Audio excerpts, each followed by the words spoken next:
course, if you want to reserve time for rebuttal, let me know, okay? Go ahead, counsel. Good morning, Your Honors. May it please the Court. Christy Bergman-Rothel on behalf of Citizens Property Insurance Corporation.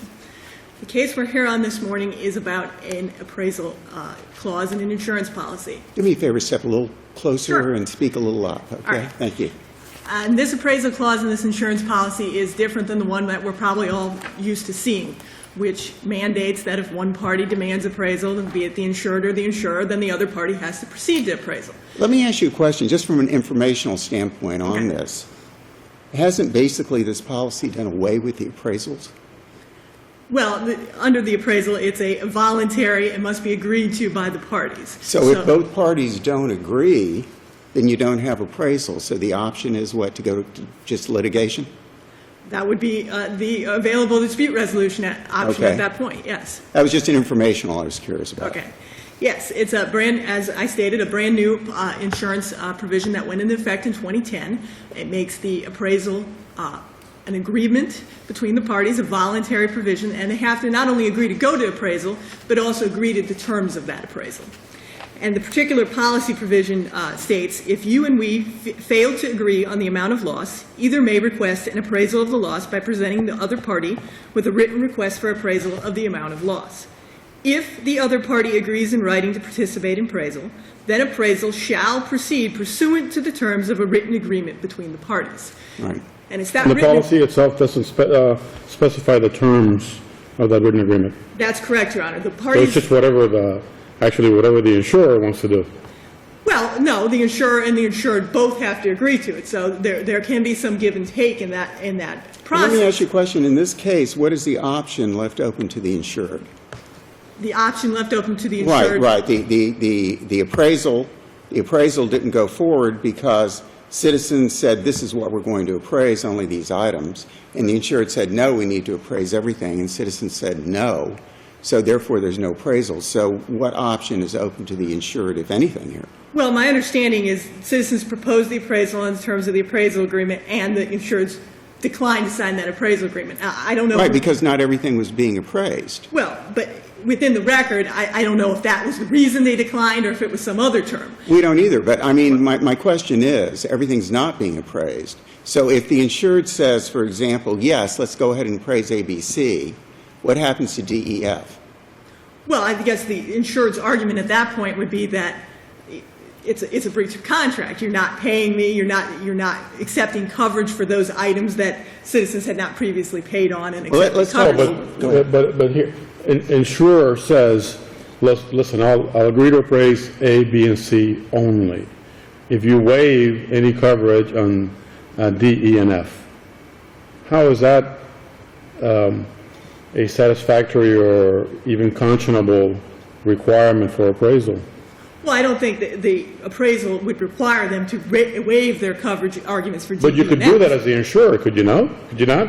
I assume you could. I don't think the insured would agree to that standpoint, but the fact is then you would appraise the items to which you agreed, and you could still then have a breach of contract or whatever other sort of action regarding the outstanding coverage. But my point is that there would never be an appraisal, because unless the insured agrees to have the items appraised that the insurer wants appraised and waives coverage on the other three, there will never be an appraisal, if that is the insurer's position. If that were the terms. I don't believe those are the terms here. I don't think we're asking the insureds to waive the remaining coverage issues. We're just saying we're only going to proceed to appraisal on the issues for the items for which we've already admitted coverage. And Let me ask you, let's go to we've kind of gotten you off track here. Let's go to the issue of this case, which is the question of the judge ordering you to appraisal, and Citizens has said this was a leak, or pipe leak or something like it, from a refrigerator, I believe, if I remember right, and there were 2 floors. So Citizens is saying there's coverage for certain items due to the leak, but we're not going to pay on other items because it's not caused by the leak. Am I correct? That's correct, Your Honor. So why isn't that a causation argument rather than a coverage argument that goes to appraisal? Well, it would be under the context of a normal appraisal provision, and I think all of our case law up to this point has talked about that mandatory appraisal provision and interprets that and defines when causation is an amount of loss issue versus a coverage issue for the court.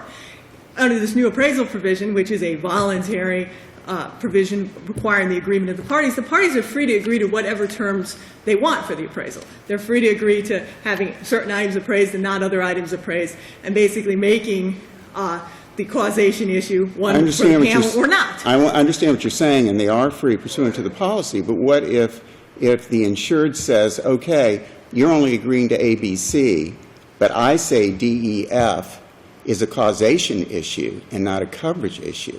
What are they supposed to do? They can't go to the trial court because the trial court can't determine that type of causation issue. So, and they can't determine causation coverage because you've already admitted coverage. So, I'm kind of confused. Where's the insured supposed to go here? Well, also, there are policy conditions at issue in this case regarding coverage. So that's one other thing that the trial court would be able to explore. I think it's citizens' position that there is a complete denial of coverage, and we can get into the case law as to what that means or not. You're not completely denying coverage because you're saying, yes, there is coverage for a leak, but the leak didn't cause the damage to certain items. That's different than saying there's no coverage. When there's no coverage, you're saying that leak occurred, but under your policy, we don't cover leaks, period. That's a coverage issue. But here you have a causation issue. So my problem is, and I think it may have been the problem of the trial court below, to paraphrase, the old statement, what's an insured supposed to do? I mean, give me where they're going to go here. Well, the agreed terms of the policy, that's the appraisal provision available. I'm sure there's I know there's insurance policies out there in the world that don't even provide for appraisal. That's not even available. Right. It's a contractual provision. Right. And here, what is provided to the insureds is you have this alternative dispute resolution option on these terms. And you either proceed on those terms or you don't. That's up to the parties to agree to or not to agree to. In the absence of that, the claim is either going to be resolved in the normal process of adjustment and negotiation and give and take, or it's going to ultimately end up in litigation. But that's where it's headed. What you wanted is to go back to the trial court and run its course in the trial court. That's right? correct, Your Honor. And even though for the last, I don't know how many years, citizens have stood before us seeking appraisal and avoiding the very procedure that you now want. Am I right? Not in all cases, Your Honor. But in many cases. I don't know how many cases citizens has appeared on appeal here trying to compel appraisal, right? I'm sure there have been some, Your Honor. But now, it doesn't matter. I mean, we're going to enforce whatever's in the contract because we are a court of law, after all. Right. But that's what you want. You want it to go. Right. This is a new provision that was put in the policy in order to avoid some of the past issues where cases were forced into appraisal, maybe when it wasn't a causation issue and really was a coverage issue, or was being forced into appraisal on terms with which the insurance company wasn't comfortable. And the response to that was to come up with a new way to approach appraisal. And that's what we have in this new policy provision that clearly requires both parties to agree and agree to the terms of that appraisal. So then if both parties don't agree here, and we are bound by the contract, if it goes back, though, then you have an issue of a coverage issue dealing with conditions preceding, which I know you've argued some of the things weren't met. But you don't have a coverage issue as to coverage under the policy, so you just have a causation issue, which you're going to then ask the court to determine causation, which goes against case law. Well, I think what the process would be is here where we don't have the signed appraisal agreement, on remand, unless there's a signed appraisal agreement, we would never be proceeding towards appraisal. No, I understand that. Right. I understand that completely. So it goes to litigation.